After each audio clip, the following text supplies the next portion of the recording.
Please like, share, comment and subscribe my channel. नमस्कार बच्चों, आज हम कक्षा 7वीं की धर्म शिक्षा पुस्तक का पाठ 3 पढ़ेंगे, जिसका शीर्षक है आर्य समाज के नियम। और इस पाठ के अंतर्गत हम पाठ 3 नियम 3 से नियम 6 तक, यानी कि 3, 4, 5 और 6 नियम पढ़ेंगे। इस पाठ में हम कोशिश करेंगे कि इन चारों नियमों की व्याख्या समझ पाएँ कि आखिर इन नियमों में आर्य समाज के द्वारा कहा किया जाता है। वेद सब सत्य वेदाओं की पुस्तक है। वेद का पढ़ना, पढ़ाना और सुनना, सुनाना सब आर्यों का परम धर्म है। अर्थात वेद जो है वह सभी सत्य विद्याओं की पुस्तक, जितने भी विद्याएं हैं संसार में, उनमें जो सत्य विद्याएं हैं यानी अच्छी विद्याएं हैं, उन सभी की पुस्तक आर्य है, वेद है। और हमें इस पुस्तक को पढ़ना और पढ़ाना चाहिए, सुनना और सुनाना चाहिए। अगर हम कहीं से पढ़ते हैं, पढ़कर ज्ञान प्राप्त करते हैं, तो हमें इसको पढ़ाना भी चाहिए। कहीं से सुनकर अगर हमें ज्ञान की प्राप्ति हो रही है, तो हमें इसको सुनाकर बाकी लोगों तक इस ज्ञान को प्रसारित करना चाहिए। अब इसकी पुस्तक के अनुसार व्याख्या देख लेते हैं। आर्य समाज के पहले 2 नियमों में ईश्वर के स्वरूप की व्याख्या की गई है। तीसरे नियम में यह बताया गया है कि वेद क्या है और उसके संबंध में हमारा कर्तव्य क्या है। तो वेद क्या है, तीसरे नियम में यह बताया जा रहा है कि वेद क्या है। तो वेद सब सत्य विद्याओं की पुस्तक है, ठीक है।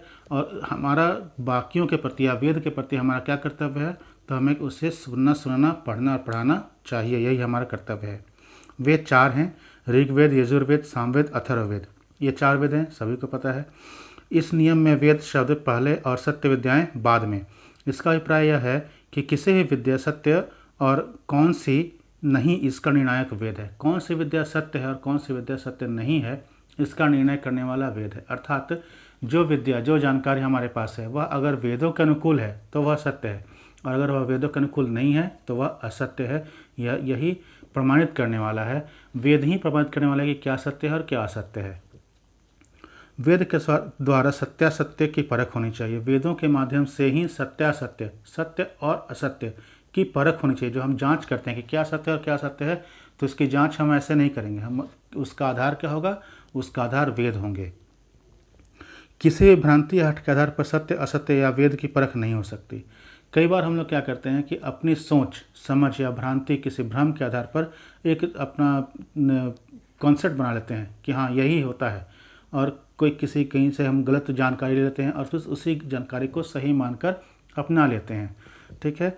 तो ऐसा नहीं होना चाहिए। इस संदर्भ में एक बात मुझे याद आती है हमेशा ही कि गलत जानकारी क्या है। तो आप लोग सुने होंगे, लोग कहते हैं कि हिंदुओं के 33 करोड़ देवता हैं। तो जो भी व्यक्ति आपके सामने कहे कि हिंदुओं के 33 करोड़ देवता हैं, उससे आप कह दीजिए कि आप मूर्ख हैं। मूर्ख नहीं, महामूर्ख कह सकते हैं कि वह महामूर्ख है। क्यों? क्योंकि यह भ्रम फैलाया गया अंग्रेज़ों के द्वारा। जब अंग्रेज शासन में आए तो उन्होंने यह भ्रम फैलाया कि हिंदू अपने धर्मों के प्रति, अपने धर्म की मान्यताओं के प्रति निराश होंगे, तब जाकर के वो ईसाई बनेंगे। तो अपने धर्म के प्रचार के लिए अंग्रेज़ों ने यह भ्रम फैलाया कि हिंदुओं के 33 करोड़ देवता होते हैं। एक्चुअली 33 कोटि देवता होते हैं। तो 33 कोटि, अब जानते हैं हम हिंदी में, संस्कृत में एक शब्द के कई अर्थ हैं। तो वैसे ही कोटि के अर्थ होते हैं, 2 अर्थ होते हैं कोटि शब्द के। एक होता है प्रकार और एक होता है करोड़, ठीक है। जैसे वह उच्च कोटि का विद्वान है, मतलब ये नहीं है कि वो उच्च करोड़ का विद्वान है, उच्च प्रकार का, ऊंचे प्रकार का विद्वान है, बहुत अच्छा विद्वान है। और आपको कोटि कोटि नमन, यहाँ पर कोटि का अर्थ प्रकार नहीं है, यहाँ कोटि का अर्थ है करोड़, मतलब आपको करोड़ों करोड़ नमन। तो जो शब्द था कि 33 कोटि देवी देवता होते हैं, यानी कि 33 प्रकार के देवी देवता होते हैं, उसको अंग्रेजों ने दुष्प्रचारित किया क्या, कि हिंदुओं के 33 करोड़ देवता होते हैं। तो यही अविद्या है कि जो वेदों के अनुकूल नहीं है, जो वहाँ नहीं कहा गया है, उसे आप किसी भ्रांतिवश सत्य मान करके और उसी का अनुसरण करते हैं, तो वह असत्य ही है। वेद अपौरुषेय है, अर्थात वे किसी पुरुष या व्यक्ति ने नहीं बनाए। सृष्टि के आदि में परमेश्वर ने चारों वेदों का ज्ञान अग्नि, वायु, आदित्य और अंगिरा को प्रदान किया। 4 ऋषि थे, अग्नि, वायु, आदित्य और अंगिरा। इनको ईश्वर ने, जो परम सत्ता है, उसने ये 4 वेदों का ज्ञान अलग अलग दिया। इन चारों ऋषियों ने उन वेदों को ग्रहण किया और फिर अपने शिष्यों को बताया। कालांतर में उन्हीं शिष्यों ने उसे पुस्तक के रूप में लिखा और उसका प्रचार किया। तो यह वेद जो है यह पौरुषीय नहीं है, यानी कि पुरुष ने इसे नहीं बनाया, किसी मनुष्य ने इसे नहीं बनाया है, बल्कि इसे देवता ने, ईश्वर ने, यह ईश्वरकृत है। ईश्वर का जो ज्ञान है, ईश्वर ने अपने ज्ञान को इन 4 ऋषियों के अंदर डाला और इन ऋषियों ने अपने शिष्यों को यह ज्ञान प्रदान किया। उन्होंने उसे आगे प्रचारित किया, वही ज्ञान आज पुस्तक रूप में है। अतः सत्यासत्य की एवं कर्तव्य को जानने के लिए वेद को पढ़ना और सुनना आवश्यक है। अब वेदों को पढ़ करके ही हम कर्तव्य क्या करना चाहिए और क्या नहीं करना चाहिए, धर्माधर्म, सत्यासत्य, इन सब की परख हम वेदों को पढ़ करके कर सकते हैं। ज्ञान को आगे बढ़ाने तथा पूर्णतया ग्रहण करने के लिए उसे पढ़ाना और सुनाना भी अपेक्षित है। वेदों को, किसी भी बात को, कोई भी ज्ञान को आगे बढ़ाने के लिए उसे लोगों को पढ़ाना और लोगों को सुनाना, बताना बहुत ज़रूरी है। तो इस वैसे ही वेदों को पढ़ाने और बताने के लिए यह ज़रूरी है कि हम उसको लोगों के द्वारा पढ़ाएं और लोगों को सुनाएं भी। वेद अगन मनुष्य मात्र के लिए, किसी व्यक्ति, जाति, देश या वर्ग विशेष के लिए नहीं। प्रत्येक व्यक्ति को वेद पढ़ने का अधिकार है। ऐसा भी होता है, लोग कहते हैं कि शूद्रों को, स्त्रियों को वेद नहीं पढ़ना चाहिए, ऐसा कहीं नहीं है। वेदों को पढ़ने का अधिकार सभी को है और सभी वर्ग के लोग, पूरे विश्व के लिए वेद है, क्योंकि इसमें कहीं भी हिंदू, भारतीय या उच्च वर्ग, निम्न वर्ग की बात नहीं की जाती। यहाँ पर मनुष्य मात्र की बात की जाती है। मैं तो ये कहूँ कि मनुष्य मात्र की ही बात नहीं की जाती है, यहाँ सृष्टि की बात की जाती है। पूरा जीव जंतु तक, पहाड़, पर्वत, नदी तक की बात की जाती है। जब हम लोग कहते हैं वेदों में सर्वे भवन्तु सुखिनः, सर्वे सन्तु निरामया, का अर्थ ही होता है सब मीन्स सब। कोई भारत, किसी देश का, जाति का, वर्ग का, विशेष की बात नहीं होती है, सबकी बात होती है। दूसरी तरफ हम आते हैं, शांति पाठ करते हैं, तो वनस्पति शांति, पृथ्वी शांति, औषधि शांति, ब्रह्म शांति, सब तरफ की शांति, ब्रह्मांड की शांति, पृथ्वी की शांति, औषधियों की, वनस्पतियों की शांति। तो हम केवल मनुष्य की बात नहीं करते हैं, बल्कि वेदों में मनुष्य के इतर जो बाकी जीव जंतु या बाकी उपादान जो है, कंटेंट जो है, ये इन्वायरमेंट के, वातावरण के, उनकी भी चर्चा कहते हैं कि सभी अपने अपने जगह पर शांत रहें, अपने अपने अनुसार शांति से अपने काम करें। तो वेद किसी व्यक्ति वस्तु के, व्यक्ति विशेष या देश विशेष के लिए नहीं, जाति विशेष के लिए भी नहीं है, देश विशेष के लिए भी नहीं है। किसके लिए है? तो यह मानव मात्र के लिए, सभी के लिए है। यद्यपि 6 शास्त्र, उपनिषद, पुराण, स्मृतियाँ, रामायण, महाभारत और गीता, इनको 6 शास्त्र माना गया है, आदि प्रमाणिक ग्रंथ माने जाते हैं, पर ये वेदानुकूल होने से प्रमाण है। ये 6 शास्त्रों को, इन 6 शास्त्रों को प्रमाणित माना जाता है कि हाँ, ये प्रमाणिक हिंदू धर्म की पुस्तकें हैं। तो प्रमाणिक क्यों माना जाता है? क्योंकि ये वेदानुकूल हैं, वेदों के अनुकूल है। वेदों में जो सत्य है वो उसको यहाँ सत्य बताया गया है, और जो वेदों में असत्य है उसे यहाँ असत्य साबित किया गया है। जो देवता हैं, जो अच्छे गुण वाले हैं, उनको आर्य या देवता कहा गया है, और जो नराधम हैं, जो अधर्म के मार्ग पर चल रहे हैं, दूसरों को कष्ट दे रहे हैं, उनको असुर कहा गया है। वेद ईश्वरीय ज्ञान होने से प्रमाण है, अतः ये सबसे ऊंचे हैं। वेद चूँकि ईश्वरीय ज्ञान है, इसलिए यही प्रमाण है कि यही सत्य है। बाकी सारी बातें झूठ हैं। वेदों में जो बताया गया है वो सत्य है, क्योंकि वह ईश्वर द्वारा कृत है। यही कारण है कि आर्य समाज उन्हें पढ़ने, पढ़ाने और सुनने सुनाने को प्रत्येक श्रेष्ठ व्यक्ति का परम धर्म मानता है। इसलिए आर्य समाज के लोग, आर्य समाजी हम लोग हमेशा चाहते हैं कि लोग वेदों को पढ़ें, पढ़ाएं, सुने या सुनाएं, ताकि सत्य का, अच्छाई का प्रचार हो, लोगों में आपस में अच्छाई का विस्तार हो, बढ़े अच्छाई, बढ़े संसार में। चौथा नियम, सत्य के ग्रहण करने और सत्य को छोड़ने में सर्वदा उद्यत रहना चाहिए। सत्य को ग्रहण करने और असत्य को छोड़ने के लिए हमेशा उद्यत रहना चाहिए, अर्थात हमेशा तत्पर, तैयार रहना चाहिए कि हम चाहे कहीं से भी कोई भी सत्य बात अगर हमें मालूम चलती है तो हमें उसे स्वीकार करना चाहिए, और जो बातें रिसर्च के आधार पर, प्रयोग के आधार पर या खुद अनुभूति से, अनुभव करने से वो असत्य मालूम हो जाती हैं, उन बातों का त्याग कर देना चाहिए जल्द से जल्द। बीमारी की तरह, जैसे हमको कोई बीमारी का पता चलता है हम जल्द से जल्द उसका इलाज करते हैं, उसी तरह जैसे ही असत्य बात का पता चले कि असत्य है, उसे उससे संग ही संग त्याग देना चाहिए। अब आते हैं व्याख्या पर। सत्य क्या है? अब ये सबसे बड़ा प्रश्न है, क्योंकि हम जनरली हम लोग जो जानते हैं उसको सत्य ही मानकर ग्रहण करते हैं। कोई भी इंसान बुरा नहीं होता है अपनी नज़र में, तो हमारी नज़र में क्या है वो मायने नहीं रखता है। वो पूरे ब्रह्मांड में, पूरी सृष्टि में वह किस बिंब में नज़र आ रहा है, किस तरीके से हम उसको लेते हैं, बाकी लोग कैसे लेते हैं, वह सत्य होता है। तो सत्य क्या है? तो एक होता है परम सत्य, जो हमेशा से सत्य है, और एक होता है उस समय का सत्य। ठीक है, तो देखते हैं पुस्तक में क्या है। जो वस्तु जैसी हो उसे वैसे ही मानना कहना और करना सत्य है। जो वस्तु जैसी है उसे वैसे ही मान लेना, उसको वैसे ही स्वीकार कर लेना, वही सत्य है। और उसमें हेर फेर करना, उसको इनकार कर देना, उसकी अस्तित्व को न मानना, यही असत्य कहलाता है। तो जो वस्तु जैसी है उसे वैसे ही मानना, कहना और स्वीकार करना ही सत्य है। इसके विरुद्ध मानना, कहना और करना असत्य है। मनुष्य अल्पज्ञ, अल्पज्ञान की बहुत कम जानने वाला। संसार में बहुत सारी चीज़ें हैं, हम जानते बहुत थोड़ा है, तो इसीलिए कहा गया कि मनुष्य अल्पज्ञ है।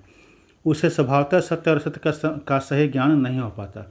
अब जाहिर सी बात है, जब हमको कम जानकारी है तो सत्य या असत्य की बात हम नहीं जान सकते हैं। अपने अध्ययन, प्रयोग और अनुभव के आधार पर वह सत्य और असत्य का निर्णय करता है। अब हम कैसे जानते हैं कि सत्य है असत्य है? तो या तो अनुभव से या अध्ययन से या प्रयोग के आधार पर हम जानते हैं कि कोई बात सत्य है या नहीं है। जैसे कहा जाए कि इस बिल्डिंग से गिरोगे तो हाथ पैर टूट जाएगा, तो इसको जानने के 3 तरीके। एक अनुभव के आधार पर किसी को गिरता हुआ देखेंगे, या खुद कर देखेंगे, या कहीं पढ़े होंगे, या फिर किसी ने कहा होगा। तो वही सत्य है क्या, कि हम लोग इन्हीं 3 माध्यमों से जानते हैं कि क्या सत्य है और क्या असत्य है। इसमें सबसे श्रेष्ठ होता है अनुभव के आधार पर। कभी कभी वो मान्यताएं जिन्हें मनुष्य सत्य मानता रहा है असत्य प्रमाणित होती हैं। अभी आपको हम बताएं कि 33 करोड़ देवी देवता होते हैं, ये लोग मानते रहते हैं और ये असत्य साबित हो जाता है कि नहीं, 33 कोटि देवता होते हैं, 33 प्रकार के देवता होते हैं।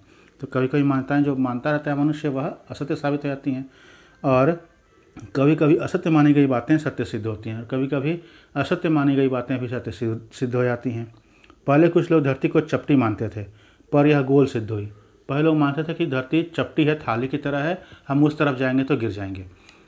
तो इसी कारण से बहुत सारे मनुष्यों को जहर दे दिया गया, बहुत सारे आविष्कारकों को फांसी दे दी गई, लेकिन क्योंकि उनको लगा कि हमारे धर्म पुस्तक के विरुद्ध लिखा बात कह रहा है।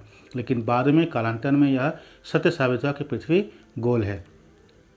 विमान तथा आकाशवाणी कपोल कल्पना माने जाते थे, परंतु यह सत्य सिद्ध हुए। उसी तरह से जैसे विमान और आकाशवाणी हम लोग देखते हैं रामायण या महाभारत में, तो हमेशा आकाशवाणी या विमान की बात होती है, तो हमको लगता है कि कपोल कल्पना है, केवल इमेजिनेशन है, लेकिन ऐसा नहीं है। आज विमान है और आकाशवाणी रेडियो है, टेलीविज़न है। संजय जब महाभारत में जब युद्ध का दृश्य बताते हैं तो लगता है कि वो एक कल्पना मत, दिव्य दृष्टि। वह दिव्य दृष्टि क्या है? वह आज का टेलीविज़न है, CCTV कैमरा है, कहीं और लगा हुआ है, कहीं और से देख रहे हैं। ये कल्पना की बात थी, लेकिन आज वह सत्य साबित हुई है। जब रामायण में महाराजा श्री राम उड़कर आते हैं लंका से अयोध्या, तब लगता है कि कपोल कल्पना है, लेकिन नहीं, आज हम उड़कर जाते हैं, आते हैं सभी जगह। वायुयान और विमान शास्त्र उसके ऊपर लिखा हुआ है। भारत में विमान शास्त्र पूरी की पूरी एक पुस्तक है। समझदार व्यक्ति का कर्तव्य यह है कि वह असत्य सिद्ध होने वाली बातों, मान्यताओं को छोड़ता जाए तथा स्वाध्याय और खोज आदि के द्वारा उपलब्ध सत्य ग्रहण करता जाए। व्यक्ति को अपना आचरण सत्य पर आधारित रखना चाहिए। सत्य की खोज तथा उसके आचरण में सदा लगे रहना चाहिए। आचरण में यानी कि उसके व्यवहार में सत्य की खोज करें और उसके ऊपर अमल भी करें। ऐसा नहीं कि सत्य जान लिया और सत्य को छोड़ दिया, नहीं, सत्य को जान गए हैं तब उस सत्य को हम ग्रहण भी करें, उसको अपनाएं भी, अपने जीवन में लाएं भी।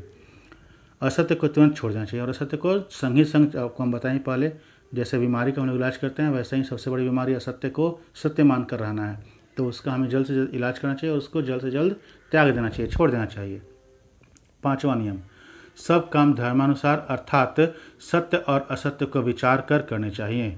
अभी तो हम लोग जान गए सत्य क्या है और असत्य क्या है, तो अब दूसरा आता है कि दूसरा स्टेप क्या है इसका, अगला कदम क्या होगा कि पहले सत्य असत्य को जान लें, उसके बाद अपने आचरण में हम उसको अपनाएं। जो बात आखिरी पंक्ति में मैंने कही 4थे नियम के, वही से 5वां नियम शुरू होता है कि 5वां नियम क्या है कि सत्य और असत्य को जब जान गए हैं तो अब उसी के अनुसार हम अपने काम करें, सत्य का आचरण करें, असत्य का आचरण ना करें। इस नियम का संबंध हमारे प्रतिदिन के जीवन से, और ऐसा प्रतिदिन के जीवन में करें, कभी कभी नहीं कि हाँ आज हम सच बोलेंगे, नहीं, हमेशा के लिए सत्य बोलें। इस नियम का संबंध हमारे जीवन से है। हम प्रातः उठने से लेकर रात को सोने तक कुछ न कुछ करते रहते हैं, हमेशा ही कुछ न कुछ करते हैं। रात को स्वप्न में भी हमारा मन कुछ न कुछ करता रहता है। यह नियम हमें शिक्षा देता है कि जागते या सोते हम जो कुछ भी करें वह धर्म के अनुसार हो। यहाँ पर धर्म का अर्थ हम फिर बता दें आपको कि धर्म का अर्थ रिलीजन नहीं होता है। धर्म का होता है ड्यूटी, कर्तव्य। वह हमारे कर्तव्य के अनुसार हो। जो भी काम हम करें वह हमारा कर्तव्य है, वह हमें करना चाहिए या नहीं करना चाहिए, इसका विचार करके हमें करना चाहिए। जब हम छोटे छोटे काम में अपने कर्तव्य की बात सोच कर करेंगे तो हमारा कर्तव्य, वह कर्म जो हमारा है वह महान साबित होगा ही होगा। जिन नियमों से संसार में सुख शांति रहती है, अपनी तथा दूसरों की उन्नति अर्थात अभ्युदय होता है, जिसका आचरण कल्याणकारी है, वे नियम धर्म कहलाते हैं। आपको भी हम बता दिए ड्यूटी कि जो भी जिससे हमारा भी भला हो और दूसरे का भी नुकसान ना हो। लोग क्या करते हैं कि दूसरों का नुकसान करके भी हमारा भला हो, यह स्वार्थ है, और हमारा भला हो लेकिन दूसरे का नुकसान ना हो, यह धर्म है। हमारा नुकसान भले ही हो जाए लेकिन दूसरे का भला हो, तो यह भी धर्म है। लेकिन दूसरे का नुकसान करके अपना भला हो, यह स्वार्थ है। तो हमें क्या करना है, इन तीनों बातों में से पहली बात को माननी है कि किसी का भी नुकसान किए बिना हमें अपना भला करना है।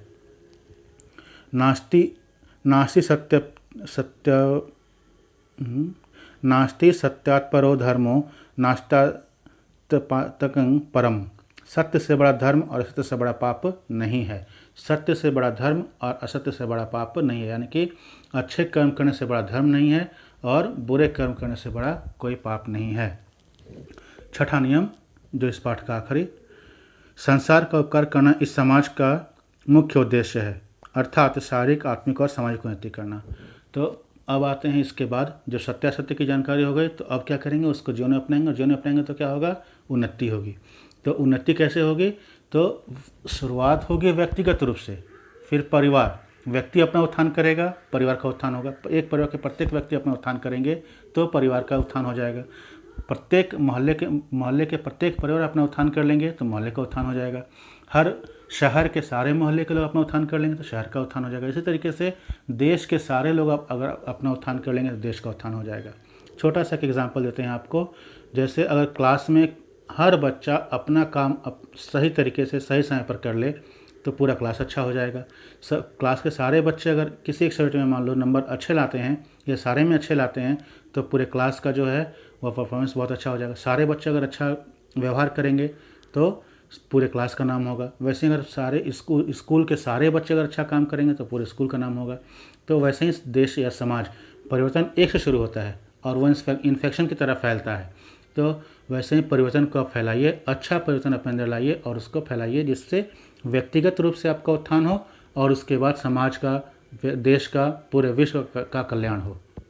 अब इसकी व्याख्या देखते हैं। आर्य समाज का उद्देश्य केवल आर्यों, हिंदुओं या भारतवासियों का ही उपकार करना नहीं है, बल्कि वह सारे संसार की जातियों, सभी मतों और संप्रदायों के लोगों की भलाई करना चाहता है। यह भलाई 3 प्रकार की है, लोगों के शरीर की उन्नति, आत्मा की उन्नति तथा सामाजिक उन्नति। आर्य समाज में जिन नियमों की व्याख्या की गई है, इसमें किसी जाति धर्म विशेष की बात नहीं की जाती है, पूरे मनुष्य जाति की बात की जाती है, सबका उत्थान हो। और उत्थान कहाँ होता है, तो 3 स्तरों पर होता है। सबसे पहले शरीर की उन्नति, आपका शरीर स्वस्थ रहे, शरीर की हम उन्नति करेंगे, उसको स्वस्थ रखेंगे। उसके बाद आत्मा की उन्नति, आत्मा को ऐसा बनाएंगे कि उसमें शुद्ध विचार आएंगे, अच्छे विचार आएंगे। और उसके बाद समाज, जब मनुष्य स्वस्थ रहेगा, अच्छा रहेगा तो उन्नत समाज का निर्माण कर सकेगा। आर्य समाज चाहता है कि शरीर की उन्नति और लंबी आयु के लिए ब्रह्मचर्य का पालन किया जाए। सादा खान पान, व्यायाम, नियम पूर्वक स्नान, ध्यान, संध्या, प्रार्थना तथा उत्तम ग्रंथों के पाठ से ब्रह्मचर्य की रक्षा और शरीर की उन्नति होती है। गृहस्थ जीवन में भी संयमी रहना चाहिए। जब ब्रह्मचर्य, ब्रह्म का अर्थ है ज्ञान, हमें ज्ञान की प्राप्ति, ब्रह्मचर्य यानी कि ज्ञान के लिए चरने वाला, यानी कि विचरण करने वाला, हमें हमेशा ज्ञान प्राप्ति के लिए आगे रहना चाहिए। और उसके लिए जो बातें बताई गई हैं वो क्या क्या हैं, तो खान पान अच्छा रखें ताकि हमारा ध्यान जो है वह पढ़ाई में लगे, व्यायाम करें ताकि शरीर स्वस्थ रहे, नियम पूर्वक स्नान ध्यान करें ताकि शरीर के आत्मिक, बाहरी और आंतरिक दोनों सफाई होती रहे, ध्यान, संध्या, प्रार्थना, उत्तम ग्रंथों का पाठ, इस सबसे हमारा शरीर बाहर और अंदर दोनों तरफ से मजबूत होता है और हम शारीरिक और मानसिक रूप से हमारा उत्थान होता है, जो हमारे सामाजिक उत्थान में सहायक होता है। आत्मिक उन्नति के लिए चरित्र की पवित्रता के साथ साथ अष्टांग योग द्वारा परमात्मा से आत्मा के दर्शन की योग्यता पैदा करना अपेक्षित है। अपेक्षित है कि अपेक्षा की जाती है कि हम अष्टांग योग के 8 अंग हैं, उन अष्टांग योग का पालन करके हम आत्मा को परमात्मा से मिलन के लिए तैयार करें। अपेक्षित देव पूजा, संगत तथा दान द्वारा इस सामाजिक भावना का विस्तार होता है। देव पूजा करते हैं हम मिलकर के सभी, संगत करते हैं यानी कि सत्संग करते हैं, और दान करते हैं जिससे समाज में बराबरी आती है। जो जिसके पास अधिक है उसके पास से जिसके पास कुछ नहीं है उसके पास से धन जाता है, तो उसका भी जीवन आगे बढ़ता है। तो यह जो समानता की लाने की बात होती है, यह ऐसे ही आ सकता है कि हम धर्म का पालन करेंगे, अपने धर्म से पर रहेंगे तो हम दूसरों का भी भला करते रहेंगे। ठीक है, इस प्रकार इन नियमों का पालन करके हम देखते हैं क्या कि हम अपने दैनिक जीवन में, व्यक्तित्व में और समाज में, देश में, पूरे विश्व में परिवर्तन ला सकते हैं। इसकी शुरुआत कहाँ से होती है? तो इसकी शुरुआत केवल और केवल मुझसे होती है। हम स्वयं एक व्यक्ति, अगर प्रत्येक व्यक्ति सोच ले कि हम अपनी तरफ से कोई गलत काम नहीं करेंगे, तो वह ये सोच ही जो है यह इन्फेक्शन की तरह फैलेगी और कोई भी किसी से गलत व्यवहार नहीं करेगा। आप जानते हैं, आप देखे भी हैं, हमारा अपना अनुभव है कि जब हम किसी से अच्छा व्यवहार करते हैं तो कोई भी बुरा व्यवहार हमसे नहीं करता है। तो इसीलिए हम जैसा व्यवहार दूसरों से अपने प्रति चाहते हैं, पहले हम स्वयं वैसा व्यवहार दूसरों के साथ करना शुरू करें। नमस्कार।